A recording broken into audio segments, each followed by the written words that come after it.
They say betrayal never comes from an enemy. It comes from the people you love. For me, that person was Daniel. Daniel wasn't just my business partner. He was my best friend, my brother in everything but blood. We met in university, two ambitious nobodies with laptops and dreams. While others partied, we worked. Nights blurred into mornings, fueled by cheap coffee and the belief that one day we'd build something great. And we did. By 26, we co-owned one of the fastest growing marketing firms in the city. We were young, hungry, unstoppable. People called us the twins. We didn't look alike, but we moved as one, finishing each other's sentences, sharing the same vision, chasing the same future. When I got married, Daniel stood beside me as best man. When his daughter was born, I was the first person he called. We weren't just friends. We were family.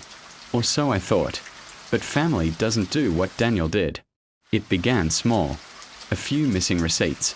Clients claiming I'd promised discounts I'd never approved. Payments delayed without explanation. Daniel always had an excuse, always so casual, so convincing. Relax, brother. It's just a mix-up. And I believed him, because I always did. Until the morning I walked into my office and found strangers sitting in my chair. My chair. My office. My company. Daniel was at the head of the table, grinning like a king who had taken his throne. And then he said the words I'll never forget. This is my company now. You're finished. He didn't just betray me. He erased me. Overnight, I was branded the thief, the liar, the snake. Friends turned their backs. Clients cut ties. My reputation collapsed like a house of cards. And Daniel? He thrived. Bigger office. Faster cars. His face plastered across business magazines. Hailed as the genius who built the empire. While he was celebrated, I sat alone in a dark apartment, staring at bills I couldn't pay and letters I couldn't bring myself to open. That was when I made myself a promise. If Daniel thought he had one, he was wrong. I would ruin him completely. And I would never lay a finger on him. Every night. I sat in that apartment surrounded by the wreckage of my old life, the stacked bills, the unopened letters, the stale smell of coffee. But in all that ruin, one thing remained untouched, my resolve. I had been broken, humiliated, erased. But I was not finished. I started quietly, patiently. Every lie Daniel told had left a trail, a missing signature, a midnight email, a suspicious transfer. I tracked them all. My apartment became a war room, lit only by the glow of my laptop. Spreadsheets filling with names, dates, numbers. I cross-referenced business trips with credit card charges, invoices with contracts. Each inconsistency became a thread I could pull. And I pulled. Slowly, relentlessly. Some nights the anger burned inside me, but it wasn't wild or reckless. It was quiet, calculated. A fire that sharpened me. I thought of everything Daniel had taken, my trust, my career, my dignity, and I sharpened that fire into a blade. They say betrayal never comes from an enemy. They are right. And Daniel was about to learn. What happens when you betray someone who has nothing left to lose? I didn't chase him. I didn't confront him. That's what he expected me to do.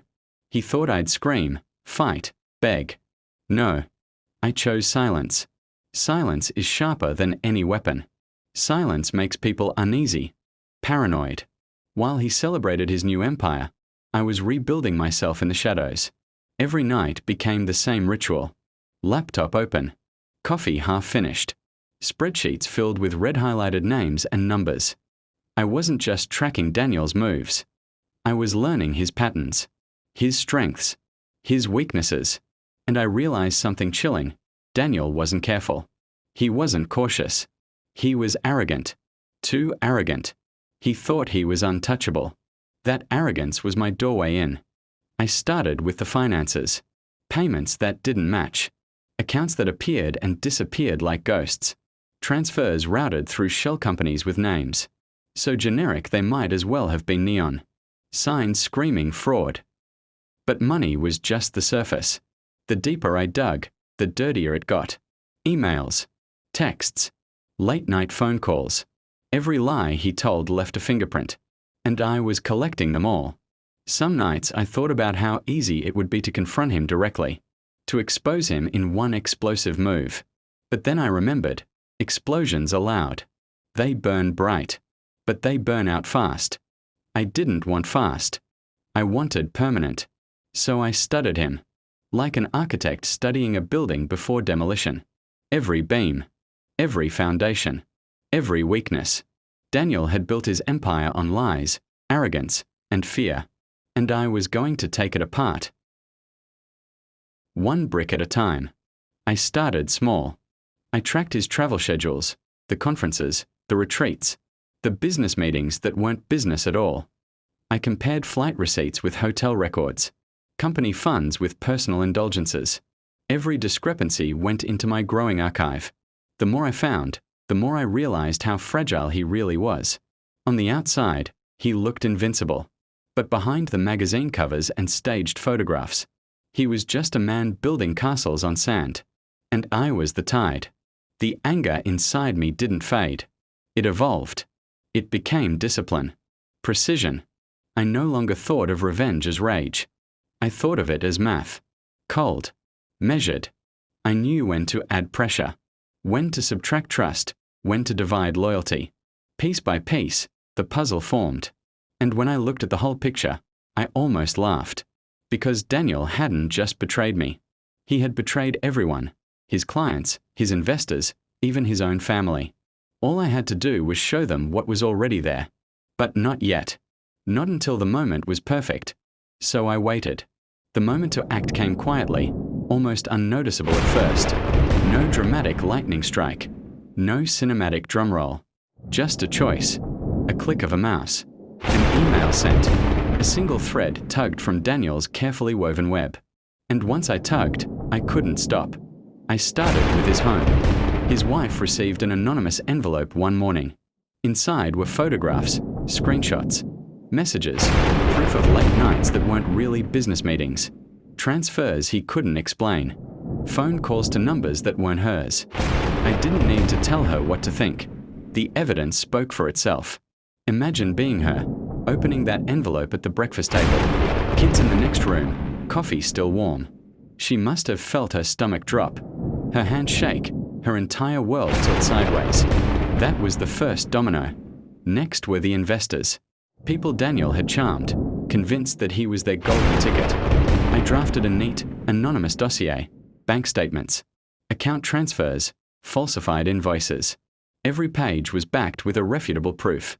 I knew how they would feel, the shock, the anger, the realization that the man they trusted was robbing them blind. Clients came after. I leaked audio recordings of Daniel mocking them, calling them fools behind their backs. Can you imagine? Sitting at your desk, hearing the man you're paying call you stupid in his own voice? That kind of humiliation cuts deep, and clients don't forgive it. Each drop of evidence was like gasoline on a fire. But I wasn't rushing. I was careful, methodical, because revenge isn't about rage. It's about control. And the more I controlled, the more intoxicating it became. Every notification on my phone felt like a jolt of electricity. Another rumor spreading. Another deal collapsing. Another ally turning into an enemy. Slowly, Daniel's empire, the empire he stole from me, began to crack. And I'd be lying if I said I didn't enjoy it. For months I had been invisible, broken, erased. Now, for the first time, I felt alive. Every step I took was calculated, deliberate. And every time something fell apart for Daniel, it felt like I was reclaiming a piece of myself he had stolen. But it wasn't just satisfaction. It was justice. Because how many of us have been there? Betrayed by someone we trusted the most. Lied to by the person we would have taken a bullet for. And in that betrayal, we lose more than money or status. We lose a part of ourselves. That's what Daniel had done to me.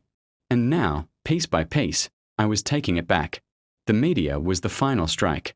I packaged everything, every fraudulent contract, every dirty deal, every whispered lie, and sent it to the journalists who had once praised him.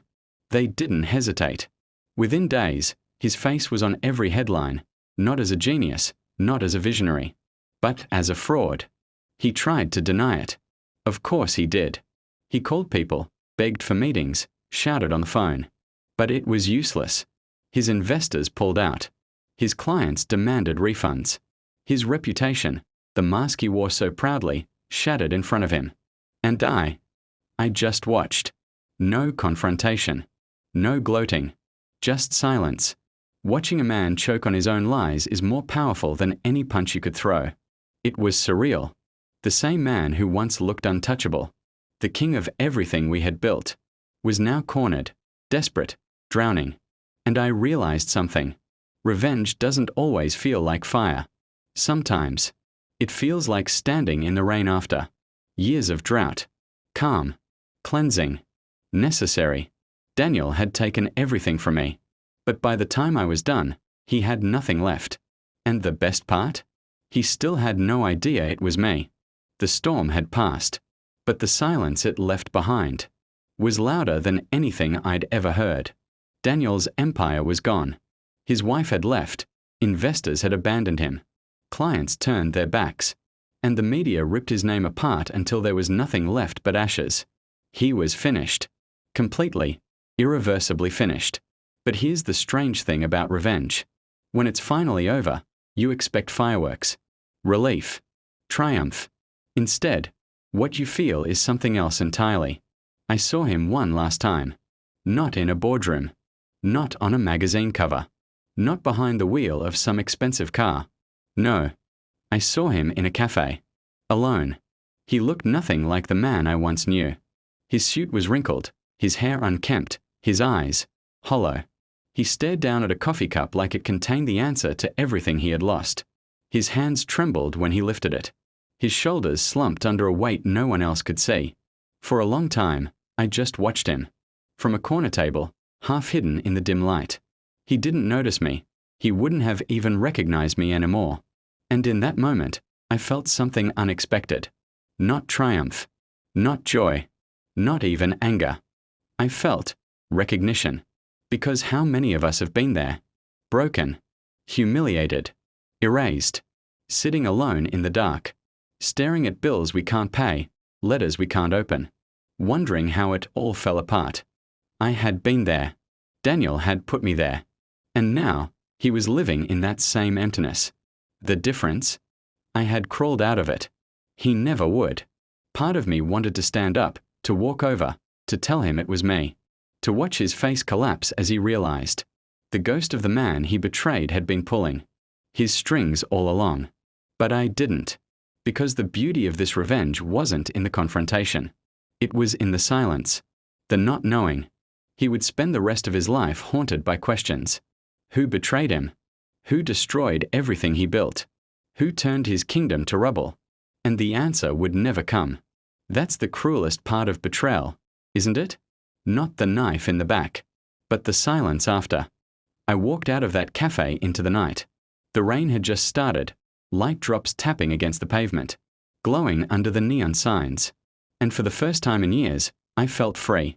Not happy. Not triumphant. Just free. Because revenge isn't about fire. It isn't about screaming or breaking things or throwing punches. Revenge is quiet. It's patient. It's precise. Daniel ruined my life once, but I ruined his forever, without laying a finger on him.